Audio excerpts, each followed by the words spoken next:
Assalamualaikum warahmatullahi wabarakatuh.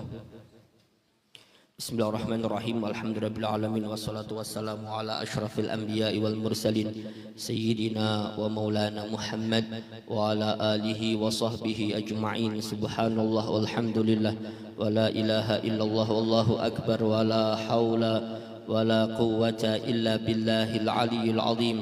عدد كل حرف كتب ويكتب أبد الآبدين ودهر الداهرين سبحانك لا علم لنا إلا ما علمتنا إنك أنت العليم الحكيم رب اشرح لي صدري ويسر لي أمري واحلل عقدة من لساني يفقه قولي بجاه النبي والصحب والآل أما بعد. Pertama-tama mari sama-sama kita panjatkan puji syukur kita kehadirat Allah yang mana pada siang hari ini kita semua masih diberikan oleh Allah limpahan taufik, hidayah, inayah sehingga kita masih bisa berkumpul berhadir di majlis yang mulia ini di tempat yang penuh barokah ini. Besar harapan mudah-mudahan apa yang kita lakukan bersama pada siang hari ini mendatangkan ridha dan rahmatnya Allah, dan juga mudah-mudahan apa yang kita hajatkan bersama baik itu hajah dunyawiyah maupun hajah ukhrawiyah mudah-mudahan dikabulkan dan dimudahkan oleh Allah Subhanahu wa taala. Amin amin ya rabbal alamin. Salawat serta salam semoga selalu tercurahkan kepada baginda Nabi besar Muhammad sallallahu alaihi wasallam beserta keluarganya, sahabatnya, pengikutnya dan yang mengikuti jejak langkah beliau dari dulu sekarang sampai akhir zaman. Ibu-ibu sekalian yang sama-sama dimuliakan dan dirahmati oleh Allah, kembali kita sambung kajian di dalam kitab Al-Fawaidul Mukhtarah. Faqala sayyidi wa ustadhi Al-Habib Ali bin Hasan bin Ahmad Baharun hafizahullah wa ra'ah wa nafa'ana bihi wa bi ulumihi fid dharaini amin ila an qal birrul walidain. Pembahasan kita masih di dalam pembahasan bakti kepada kedua orang tua. Disebutkan di sini Ibu akan satu hadis Nabi sallallahu alaihi wasallam, birru abaakum ya birrukum abnaukum. Hadis ini sering kita dengar nggih. Hadis perihal perintah agar kita bakti kepada orang tua kita. Maka kata Nabi, birru abaakum, baktilah kalian kepada orang tua kalian, ya birrukum abnaukum, pasti anak-anak kalian akan bakti kepada kalian. Jadi intinya Ibu, kalau kita ingin kita ini punya anak yang bakti dengan kita, maka solusinya adalah kita harus bakti sama orang tua kita. Ini yang dinamakan al-jaza'u min jinsil amal. Amal yang kita lakukan itu akan dibalas sesuai dengan apa yang kita lakukan. Kalau kita baik sama orang tua, kita bakti sama orang tua Ibu, mesti secara otomatis anak kita akan bakti sama kita. Tapi kalau kita mungkin maaf, tidak bakti sama orang tua, kayak apapun kita jadikan anak kita agar bakti sama kita, ya tidak mungkin. Karena memang balasannya setimpal, kan demikian. Ya hitung-hitunglah kita seperti apa dengan orang tua kita. Kalau kita ingin anak kita bakti, ya setidaknya kita harus memposisikan kita dengan orang tua kita seperti apa, kan demikian ya. Enak saja bahasanya semacam itu. Makanya kata Nabi, birru abaakum ya birrukum atau ya birrukum abnaukum. Baktilah kalian kepada orang tua kalian, niscaya anak-anak kalian akan bakti kepada kalian. Maka kata beliau fi hadzal hadis, di dalam hadis ini Ibu, setidaknya khamsu basyaira, ada 5 kabar gembira, liman yabirru abawaihi, bagi orang yang bakti sama orang tuanya.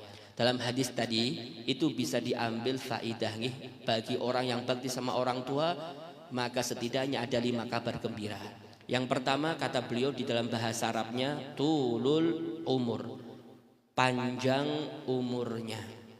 Kayaknya mungkin sedikit berbeda nih dengan terjemahannya, tapi saya tetap membacanya sesuai dengan teksnya yang di sini. Yang pertama Ibu, kabar gembiranya adalah tulul umur. Orang yang bakti sama orang tua mesti dijamin dia yang bakti sama orang tua itu akan panjang umur. Dia pasti panjang umur.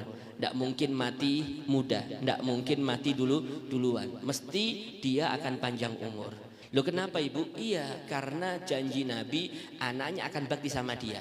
Lah berarti kalau anaknya bakti sama dia, ya tentunya orang tuanya itu pasti panjang umur. Demikian lah, tidak mungkin sebelum dia anaknya bakti sama dia, dia mati duluan. Kan tidak mungkin ya, karena memang janjinya, janji Nabi, anaknya akan bakti sama dia. Maka yang pertama yang didapat adalah orang tadi akan panjang umur secara otomatis. Demikian ya.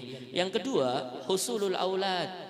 Dia yang bakti sama orang tua dijamin pasti dia mendapatkan anak-anak yang banyak, punya anak banyak lah setidaknya, jaminannya. Kenapa? Ya karena tentunya kalau dia bakti sama orang tua, mesti Allah akan menjadikan gini, orang yang di bawahnya itu akan bakti sama dia. Berarti setidaknya dia akan punya anak banyak. Kan demikian nih, secara otomatis nih. Setidaknya semacam itu. Kalau kita bakti sama orang tua, ya mau tidak mau pasti kita punya anak. Kan gini, dan anak itu akan bakti sama kita. Demikian nih, ini yang kedua. Kemudian yang ketiga, hayatuhum, anak-anak kita tadi ibu, itu bukan hanya kita punya anak aja, tapi bisa jadi anak tadi itu akan hidup, tidak mati kecil, gini, hidup anak itu. Ya kenapa? Karena memang janji Nabi, anak itu akan hidup, akan bakti sama kita. Kan jelas nih, yang ketiga pasti anak itu akan hidup. Dan yang keempat, birruhum, anak itu, gitu nih, akan bakti sama kita. Anak-anak tadi itu akan bakti sama kita. Ya memang janjinya semacam itu. Kalau kita bakti pasti anak kita akan bakti. Ya anak tadi kita punya anak, kemudian anak kita hidup dan anak kita akan bakti sama kita. Dan yang terakhir kibaruhum, kita akan mendapati anak-anak kita itu akan tumbuh dewasa sampai tua. Anak kita akan tua juga seperti kita, panjang umur juga karena dia melayani kita sampai kita tuh tua juga. Mau tidak mau anak tadi itu akan hidup sampai tua. Setidaknya demikian ya. Ini setidaknya yang bisa diambil faidah atau kabar gembira di dalam hadis Nabi ini, yaitu birru abaakum ya birrokum abnaukum, atau dibaca ya birrukum abnaukum. Demikian ya. Kemudian saya lanjut ibu sekalian. Kata beliau, innallaha ta'ala yujazi man barra walidayhi fid dunya qabla al-akhirah. Kata beliau ibu sekalian, sesungguhnya Allah itu yujazi, membalas, man barra, orang yang bakti walidayhi kepada kedua orang tuanya, fid dunya, di dunia, qabla al-akhirah, sebelum di akhirat. Jadi orang itu ibu, kalau dia bakti sama orang tuanya, itu balasannya tidak di akhirat, disegerakan terlebih dahulu. Di dunia dapat, di akhirat lebih-lebih lagi. Demikian nih, karena memang janji Nabi kontan, dapat ganjaran langsung daripada Allah, tidak nunggu kaina-kaina, tidak nunggu nanti-nanti, langsung seketika itu. Makanya kalau kita lihat orang-orang itu hidupnya nyaman, bisa jadi nih, dia itu bakti sama orang tua, sukses dia kehidupan dunianya karena memang dia bakti sama orang tua. Ini banyak yang terjadi yang semacam itu ya, karena memang janji Nabi nih kontan, cash, langsung dapat balasan daripada Allah di dunia sebelum di akhirat. Di akhirat lebih-lebih lagi, di akhirat lebih-lebih lagi. Demikian nih. Ini sedikit berbeda dengan amal-amal yang lain. Kalau yang lain itu terkadang balasannya nanti di akhirat. Tapi untuk bakti sama orang tua, ini salah satu amalan yang diganjar oleh Allah gini, di dunia sebelum di akhirat. Dan bahkan cepat ganjarannya di dunia. Demikian ya. Kemudian saya lanjut sekalian, disebutkan di sini faedah berikutnya. Ra'a Abdullah bin Umar Ibn al-Khattab radhiyallahu ta'ala anhuma rajulan yahmilu imra'atan ajuzan ala dhahrihi. Disebutkan ibu sahabat Abdullah bin Umar, atau yang dikenal dengan sebutan Ibnu Umar. Ibnu Umar itu berarti putranya Umar, namanya Abdullah bin Umar bin Khattab. Dia ini ibu melihat rojulan, seorang laki-laki, yahmilu imro'atan, membawa seorang perempuan, ajuzan yang tua renta, ala dhahri, di atas punggungnya. Jadi dia itu gendong perempuan tua. Demikian ya. Yatufu biha, dia mengitari atau bertawaf dengan memikul wanita tua di punggungnya tadi, al baital haram, di area Ka'bah, muter Ka'bah, tawaf di Ka'bah. Fasa'alahu, kemudian Ibnu Umar bertanya kepadanya, man hadhihi, siapa gerangan wanita tua ini? Qala lahu, maka si laki-laki tadi berkata kepada beliau, innaha ummi, sesungguhnya dia adalah ibundaku. Kemudian kata si pemuda tadi, kata laki-laki tadi, atarani qad wafaituha haqqaha ya ibna Umar, apakah pendapatmu, bagaimana pendapatmu, bagaimana pandanganmu tentangku? Qad waffaituha haqqaha, apakah aku telah melunasi haknya orang tuaku ini, haknya ibuku ini? Ya Ibnu Umar, wahai Ibnu Umar, setidaknya ya kan luar biasa ibu bakti sama orang tuanya sampai maaf menghajikan orang tuanya, bahasanya dipikul lagi bukan didorong dengan kursi lah kita kan enak aja didorong ya kalau sekarang ya lebih baik didorong ya, kalau dipikul digendong ya kasihan juga. Kalau setidaknya semacam itu lagi, setidaknya berarti dia mengupayakan bukan hanya dengan uang tapi dengan jerih payahnya, dengan usahanya untuk menghajikan orang tuanya. Kemudian kata laki-laki tadi, wahai Ibnu Umar, maka bagaimana pandanganmu? Apakah aku telah menunaikan hakku kepada ibuku ini? Kemudian faqala lahu Ibnu Umar, maka Ibnu Umar berkata kepadanya, wallahi demi Allah, mahma fa'alta biha, jangankan ini, apa yang engkau lakukan ini, ma fa'alta biha, apa yang kamu lakukan ini terhadap ibumu ini, falan ya'dila, tidak bakal bisa menyamai gitu nggih, tolqatan wahidatan, satu jerih payah. Tolqoh itu sebenarnya gini nggih, tolqoh itu adalah kalau kita belajar fikih nggih Ibu, tolqoh itu darah yang keluar di saat seorang wanita, seorang ibu itu melahirkan. Dan ini bukan darah selepas melahirkan, bukan. Dan ini bukan darah sebelum melahirkan, bukan. Bedanya kalau ada seorang wanita kan terkadang ada haid ada haid, ada nifas. Nifas itu kan darah setelah seorang wanita melahirkan. Apabila dalam kandungannya itu sudah tidak ada lagi janinnya, maka apabila keluar setelah itu darah, maka bisa jadi namanya darah nifas. Dan bisa jadi seorang wanita yang hamil itu mengalami haid, bisa jadi wanita hamil itu mengalami haid, itu bisa. Dalam pendapatnya Mu'tamad dalam madhab Syafi'i, sah-sah aja wanita hamil itu mengalami haid, bisa jadi. Jadi kalau keluar darah bisa jadi, kalau itu memenuhi syarat itu namanya haid. Dan bahkan bisa jadi haidnya itu bersambung dengan nifasnya. Tapi di sini Ibu ada namanya darah tolqoh. Darah tolqoh itu apa sih? Darah yang keluar di saat-saat dia melahirkan, berbarengan dengan anak itu keluar. Jadi darah-darah yang nempel di anak tadi tatkala keluar itu namanya darah tolqoh. Itu darah tolqoh. Jadi di sini ya bisa diartikan satu jerih payah atau satu sakit lah nih, bisa. Atau di ini satu tetes darah tolqoh. Satu tetes darah tolqoh tadi yang keluar gitu nih. Sa'ata wiladatiha, tatkala ia melahirkan engkau, maka itu tidak bisa menyamai itu semuanya. Jadi engkau berbuat ini semuanya gitu nih, itu tidak bakal menyamai satu darah tolqoh yang keluar gitu nih dari ibumu tatkala ibumu melahirkanmu gitu nih. Jangan harap engkau sudah memenuhi haknya, belum.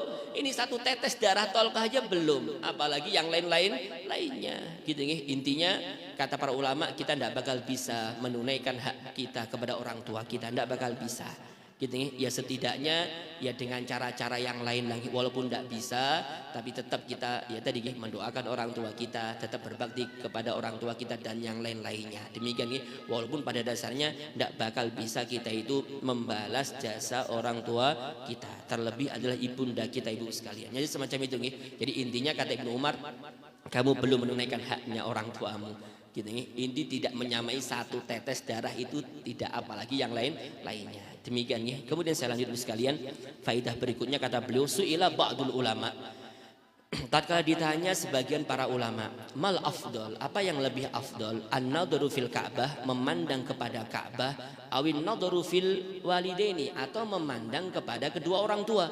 Jadi sebagian para ulama itu ditanya, mana yang paling utama, mana yang lebih afdol, melihat Ka'bah kah atau melihat orang tua? Faqala, maka para ulama atau mereka mengatakan an-nadharu fil walidain, memandang kepada orang tua itu ibu, afdolu, itu lebih utama. Tapi tentunya ibu, kata para ulama ini, kalau kita sandingkan, kita gabungkan dengan beberapa riwayat yang lain, itu bisa jadi kalau kita memandangnya itu dengan pandangan rahmat, dengan pandangan kasih sayang terhadap orang tua, bukan pandangan maaf nih ya kesel atau pandangan-pandangan, tidak, pandangan penuh dengan kasih sayang. Layaknya di waktu dulu orang tua kita mengasihi kita, menyayangi kita. Kita memandangi semacam itu. Maka nanti pandangan tadi itu lebih utama daripada memandang Ka'bah, dan bahkan bisa jadi dengan pandangan itu Allah berkenan mengampuni dosa-dosa kita dalam beberapa riwayat. Demikian nggih Ibu sekalian. Kemudian selanjutnya Ibu sekalian, disebutkan di sini sedikit agak panjang nggih mengenai satu faedah. Ada seorang laki-laki, ja'a rajulun ilan nabi, telah datang seorang laki-laki kepada Nabi. Faqala, dia berkata, ya Rasulullah, wahai Rasulnya Allah, inna abi akhadha mali. Kata laki-laki tadi, sesungguhnya ayahku telah mengambil hartaku. Kata si laki-laki tadi yang mengadu kepada Nabi. Faqala sallallahu alaihi wasallam, maka Nabi bersabda, idhab fa'tini bi abik. Pergi kamu jemput ayahmu, bawa ke sini. Pingin ditanyai, diinterogasi lah setidaknya. Kan ada nih laki-laki ngadu kepada Nabi bahwasanya ayahnya ngambil duitnya, ngambil hartanya. Kemudian kata Rasulullah, bawa ke sini ayahmu. Gitu nih, pingin ditanya-tanya. Kemudian falamma dzahaba, tatkala laki-laki tadi itu pergi menjemput orang tuanya, ja'a Jibril, malaikat Jibril datang ilan Nabi, kepada Nabi sallallahu alaihi wasallam. Wa qala, dan malaikat Jibril berkata, ya Muhammad, wahai Muhammad, inna rabbaka yuqri'uka salam. Sesungguhnya Tuhanmu menyampaikan kepadamu salam.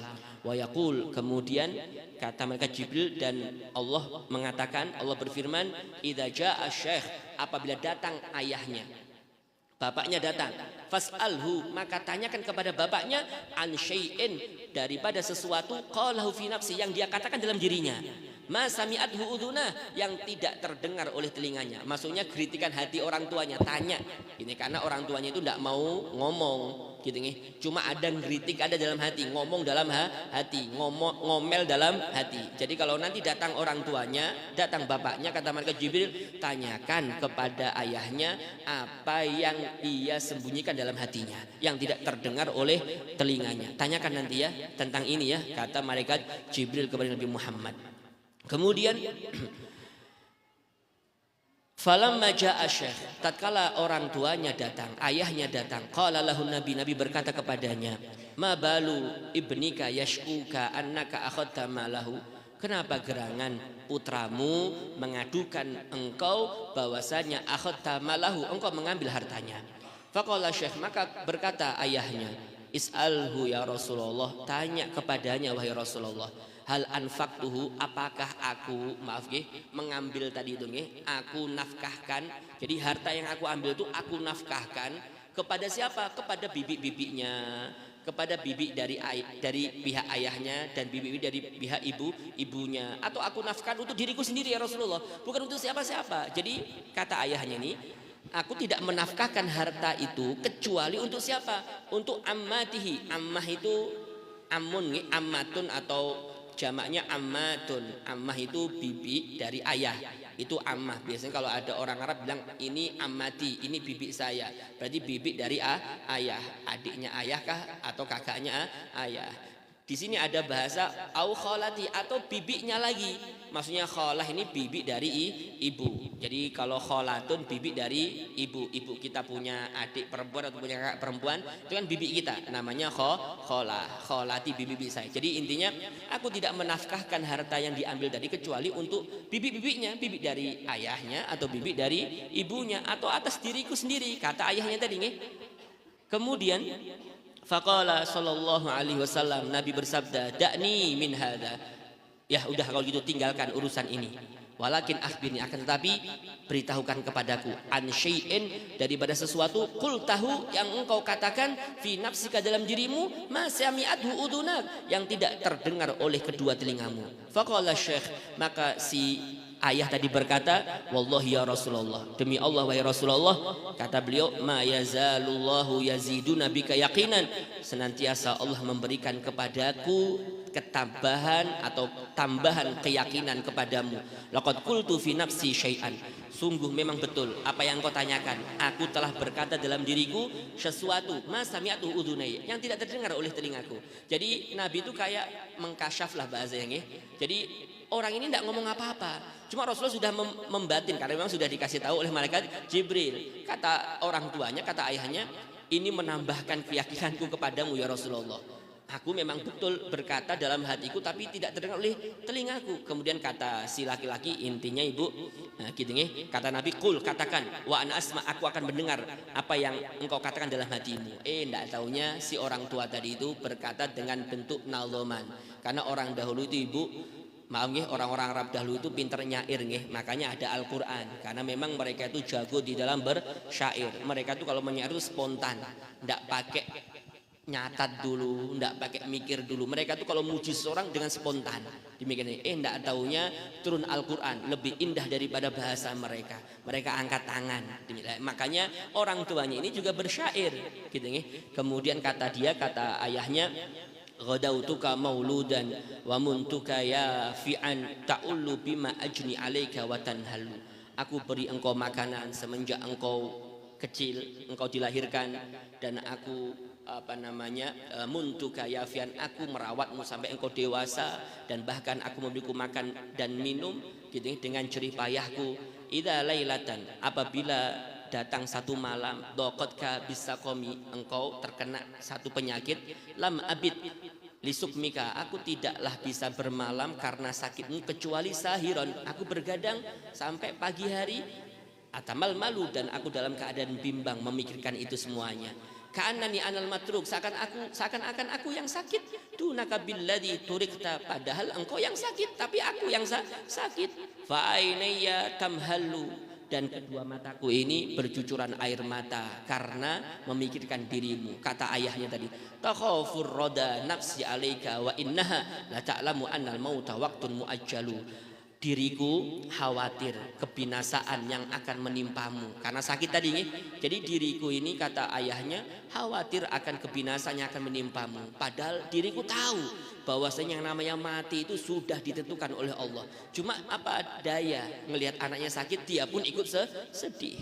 Falamma balagta sinna, tatkala engkau sudah tumbuh dewasa, wal ghayah, dan engkau telah mencapai puncak, alati ilaiha, yang mana puncak tersebut, mada, semenjak itulah atau dari itulah, kuntu minka uamilu, aku dulu pernah bercita-cita untukmu. Aku dulu pernah cita-cita untukmu, engkau sudah mencapai cita-citamu karena aku dulu mencita-citakan semacam itu. Ndak taunya, kata ayahnya, ja'alta jazai hildatan wa fadadatan, engkau jadikan balasan untukku ini keras kasar terhadapku. Ka'annaka, seakan-akan engkau antal mun'imu al mutafaddilu, seakan-akan engkau yang memberikan nikmat semuanya, engkau yang memberikan anugerah, kata ayahnya kepada anak-anaknya. Falaitaka, coba barangkali engkau, idza lam tar'a haqqa ubuwati, kalau engkau tidak mau menunaikan hak orang tuamu ini, ayahmu ini, ya setidaknya fa'alta, mudahan engkau berkenan melakukan kamal jaru al mujawiru yaf'alu atau yuf'alu, setidaknya engkau melakukan sebagaimana engkau memposisikan aku sebagai tetanggamu, engkau baik dengan tetanggamu yang lain. Jadi kata ayahnya, di akhirin kata dia, kalau engkau tidak mau menunaikan hak ayahmu ini, ya setidaknya jadikan aku tetanggamu aja lah, setidaknya engkau baik sama aku layaknya tetangga, bukan layaknya orang tua.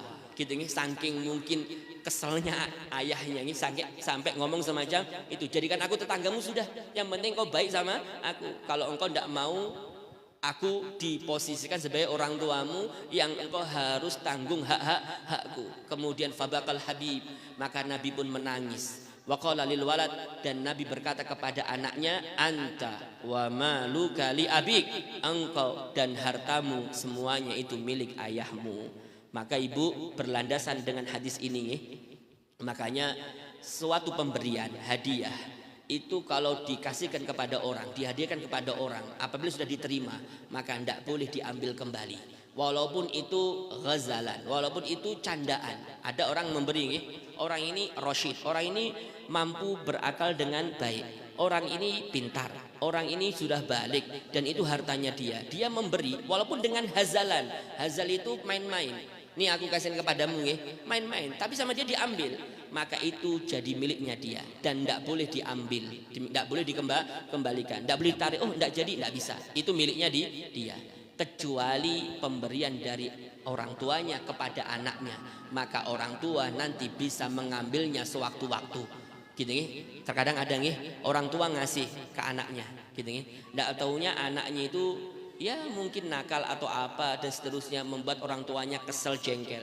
Sama orang tuanya diambil lagi pemberiannya tadi. Apakah boleh? Boleh, tidak mengapa. Karena landasannya nanti diantaranya kata para ulama dalam madhab Syafi'i yaitu hadis ini. Anta wa maluka li abik. Engkau nyawamu engkau wa maluka dan hartamu li abik itu semuanya milik ayahmu. Demikian ini dalilnya sehingga pemberian orang tua itu bisa diambil kembali oleh orang tua. Ini kalau orang tua mau ngambil. Demikian ini bukan warisan nih. Kalau warisan setelah meninggal. Ini tatkala pemberian di waktu hidup. Gini di waktu hidup karena tentunya harus dipisah mana warisan, mana hadiah dan sebagainya biar tahu hukumnya. Demikian nih.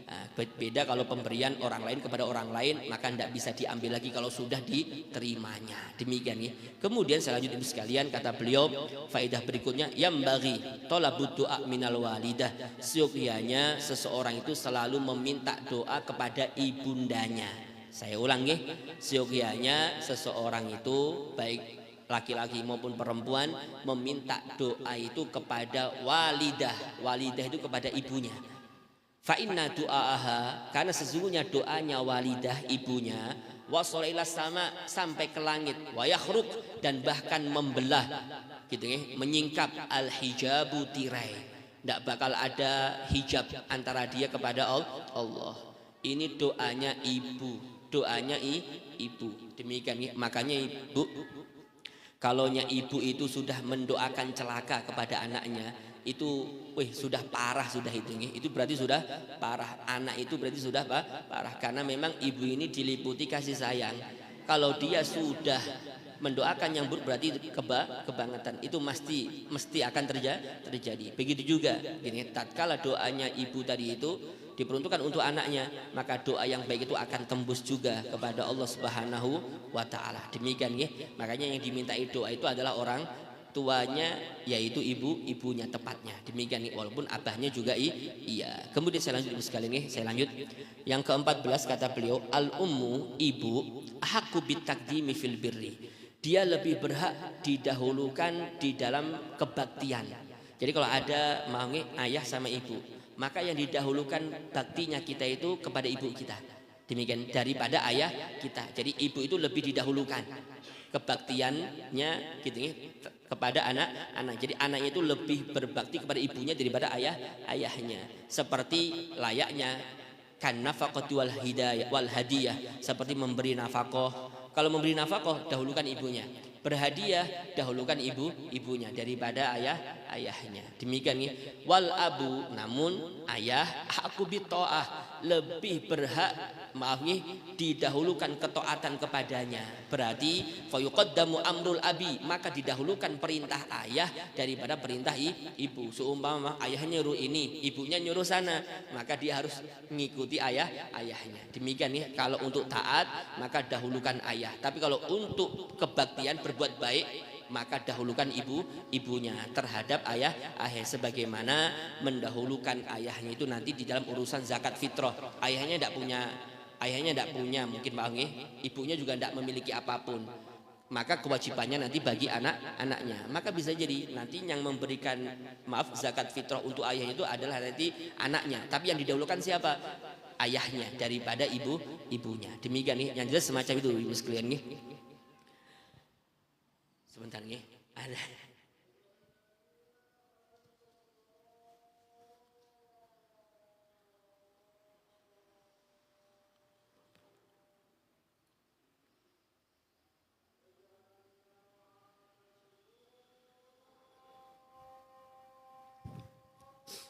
Masya Allah.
Ibu sekalian yang sama-sama dimuliakan dan dirahmati Allah, saya lanjut sebentar nggih. Yang terakhir dalam masalah ini birrul walidain, beliau menyebutkan atau beliau mengajak kita untuk merenung gini nggih. Kata beliau, undur ila birril walidain. Coba Anda renungi tentang bakti sama orang tua. Gini, li adami niyati shadiqah, lantaran karena ketidakadaan niat yang benar. Tatkala ada orang bakti sama orang tua, kok kayaknya itu banyak maaf nih, kok tidak seperti apa yang dijanjikan oleh Nabi, gitu nih. Kok tidak seperti yang didapat oleh orang-orang dahulu tatkala bakti sama orang tuanya. Doanya manjur, mungkin maaf nih, hidupnya nyaman, pokoknya dapat derajat yang tinggi di sisi Allah. Kok tidak semacam itu? Coba kita renungi ya, kita renungi kata beliau. Undur ila birril walidain. Coba kita renungi tentang bakti sama orang tua ini. Karena bisa jadi li adamin niyah as-shadiqah, karena ketidakadaan niat yang benar. Karena bisa jadi li ghalabatil adah, karena kebiasaan itu jadi dominan, mendominasi gitu nih, alal ibadah, atas perbuatan ibadah. Karena kan lumrahnya biasanya namanya anak itu ya dia patuh sama orang tua, ya gitu-gitu aja gini, dianggap ini suatu kebiasaan, padahal bisa jadi ini adalah suatu ibadah yang amat sangat luar biasa di sisi Allah. Kalau tidak didasari dengan niatan yang baik, ingin mengharap ridho Allah, bla bla dan sebagainya, ya dapatnya gitu-gitu aja, dia tidak maksimal dapat, maaf nih, dapat ganjaran bakti sama orang itu tidak maksimal, karena memang ketiadaan niatan yang benar, dianggap seperti biasa-biasa saja. Demikian, bukan ibadah yang istimewa. Wakilatil hudur, dan barangkali bisa jadi karena sedikit hadir hatinya gitu nih, karena dia tidak menghadirkan hatinya kepada Allah tatkala bakti sama orang tuanya gitu nih. Akhirnya qalla an yadhara atharuhu, sedikitlah gitu nih yang nampak daripada bekas baktinya sama orang tua, alal qaimi, terhadap orang yang berbakti kepada orang tuanya. Wa tahsulu lahu sa'adah, dan sedikit gitu nggih keberuntungan yang ia dapatkan gitu nggih, kama hasalat li Uwais Al-Qarni sayyidi tabi'in, sebagaimana yang telah didapat oleh Uwais Al-Qarni. Kalau Uwais Al-Qarni itu bakti sama orang tuanya, sama ibunya itu luar biasa. Niatnya itu memang karena Allah, betul-betul menghadirkan hatinya kepada Allah, dan bahkan dia rela tidak bertemu dengan Nabi lantaran dia harus bakti sama ibunya. Kan demikian nih, sampai segitunya dia. Padahal kalau dia ketemu Nabi, dia menjadi seorang sahabat Nabi, karena ya tadi dia tetap maaf nih, bersikukuh untuk bakti sama ibunya. Akhirnya dia diangkat derajatnya di sisi Allah. Kata sebagian para ulama, dia itu adalah sayyidut tabi'in, penghulu para tabi'in. Jadi kalau kita ibu ditanya perihal siapa gerangan sayyidut tabi'in, penghulu para tabi'in, maka nanti sebagian para ulama itu berbeda pendapat. Ada yang mengatakan sayyidut tabi'in itu adalah Sa'id ibnul Musayyib, menantu sahabat Abu Hurairah. Kenapa kok Sa'id ibnul Musayyib? Karena beliau adalah orang yang memang ahli dalam bidang ilmu syariat. Dia ahli fikih, dia ahli hadis. Pokoknya dia mewarisi apa yang diberikan oleh Rasulullah kepada Abu Hurairah. Abu Hurairah itu adalah seorang sahabat Nabi yang paling banyak hafal hadis. Menantunya Sa'id ibnul Musayyib. Makanya sebagian para ulama mengatakan sayyidut tabi'in, penghulu para tabi'in, Sa'id ibnul Musayyib. Ada juga yang mengatakan penghulu para tabi'in adalah Al Hasan Al Basri. Kenapa kok Hasan Al Basri? Karena beliau itu amat sangat warok dalam bidang ketasawufan, dia lebih unggul gitu nih. Makanya Hasan Al Basri, ada yang mengatakan sebagian para ulama bahwasanya sayyidut tabi'in itu adalah Al Hasan Al Basri. Tapi sebagian daripada mereka sepakat juga bahwasanya sayyidut tabi'in itu adalah Uwais Al-Qarni. Kenapa? Karena dia didoakan oleh Nabi, dan bahkan sahabat Umar, sahabat Ali bin Abi Thalib disuruh oleh Nabi kalau bertemu dengan Uwais Al-Qarni untuk meminta doa kepadanya. Padahal sahabat Umar, Ali bin Abi Thalib ini pembesar sahabat Nabi, tapi disuruh untuk minta doa kepada Uwais Al-Qarni, yang nyuruh langsung Nabi. Nabi memuliakan Uwais Al-Qarni karena dia bakti sama orang tua, sehingga sebagian ulama mengatakan sayyidut tabi'in Uwais Al-Qarni. Demikian, ini beberapa versi para ulama yang jelas semacam itu nih, karena tabi'in itu adalah orang yang mengikuti dan melazimi sahabat-sahabat Nabi. Dan zaman sahabat Nabi ini ibu, itu akhirnya terakhir kali yang meninggal dari kalangan sahabat Nabi itu adalah yang bernama Abu Tufail. namanya Abu Tufail, meninggal pada tahun 100 Hijriah. Jadi nanti 100 Hijriah itu tidak ada lagi sahabat Nabi. Setelah itu mesti zaman tabiin, gini ya. Sebelumnya masih ada tabiin, itu masih ada nih. Jadi Uwais Al-Qarni itu tabiin zaman awal nih. Jadi Uwais Al-Qarni itu tabiin zaman awal karena dia memperdapati zaman Nabi. Cuma dia tidak bertemu langsung dengan Nabi. Kalau Al Hasan Al Basri itu zaman tabiin juga, tapi dia di penghujung. Dia di penghujung karena dia mendapati sedikit daripada sahabat-sahabat yang berumur panjang. Ini Hasan Al Basri. Kalau Sa'id Ibnul Musayyib itu di zaman pertengahan karena mereka mendapati atau beliau itu mendapati pembesar-pembesar sahabat Nabi itu masih ada. Makanya Sa'id Ibnul Musayyib itu lebih diunggulkan daripada yang lainnya. Yang jelas semacam ini Ibu sekalian, ini perihal sosok Uwais Al-Qarni yang sebagian ulama mengatakan beliau adalah sayyidut tabi'in, penghulu para tabi'in, lantaran beliau amat sangat bakti sama orang tuanya. Akhirnya dimuliakan oleh Allah Subhanahu wa taala. Kemudian Ibu sekalian yang sama-sama dimuliakan dan dirahmati Allah, adapun nanti cerita-cerita daripada bakti sama orang tua kayaknya panjang ini ceritanya. Insya Allah kita akan lanjut nanti di dalam pertemuan yang akan datang. Masyaallah. Mungkin sebelumnya ada yang ditanyakan Ibu sekalian sebelum kita baca doa. Mungkin ada yang ditanyakan, silakan. Ada yang ditanyakan Ibu? Ada yang ditanyakan apa enggak?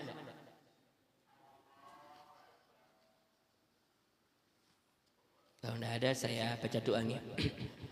Bismillahirrahmanirrahim. Ya Rabbana tarafna bi annana tarafna wa annana asrafna ala ladha ashrafna fatub alaina taubah tagsil li kulli haubah wastur lana al-awrati wa aminir rawati waghfir li walidina rabbi wa mauludina wal ahli wal ikhwani wa sairil khillani wa kullu dhi mahabbah au jiratin au suhbah wal muslimina ajma amina rabbi isma fadlan wajudan manna la biktisabin minna bil mustafa rasuli nahdha bi kulli suli bil mustafa rasuli nahdha bi kulli suli bil mustafa rasuli nahdha bi kulli suli sallallahu wa sallam rabbi alaihi adal habi wa alihi wa sahbi adada tasisubi walhamdulil ilahi fil badi والتناهي حمدا كثيرا دائم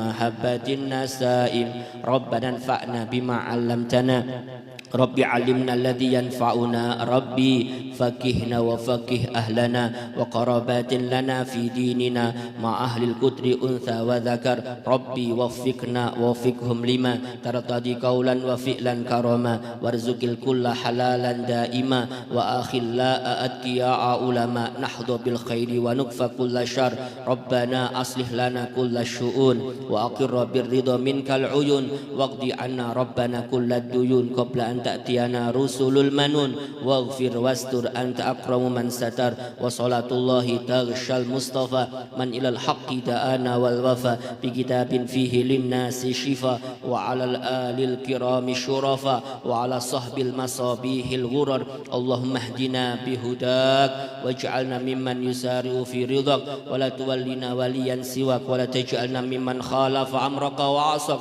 وحسبنا الله ونعم الوكيل ولا حول ولا قوة إلا بالله العلي العظيم وصلى الله على سيدنا محمد وعلى آله وصحبه وسلم والحمد لله رب العالمين تقبل الله منكم Bismillahirrahmanirrahim. Subhanakallahumma wa bihamdika asyhadu an la ilaha illa anta astaghfiruka wa atubu ilaik. Masyaallah la haula wala quwata illa billahil aliyil azim. Untuk ibu-ibu sekalian yang belum dapat kitabnya, ini saya sudah mesan kitabnya. Ini ada 10 kitab nantinya nggih. Acil yang berdua ini sampean belum kan? Ya. Kitabnya yang bahasa Indonesia saja ya. Nanti kalau bahasa Arab keteteran nanti sampean. Nanti bilang nih yang belum, nanti bilang sama istri saya biar enak nanti di data. Mungkin demikian nih aturannya, datang hari ini kayaknya belum datang, mungkin besok-besok insya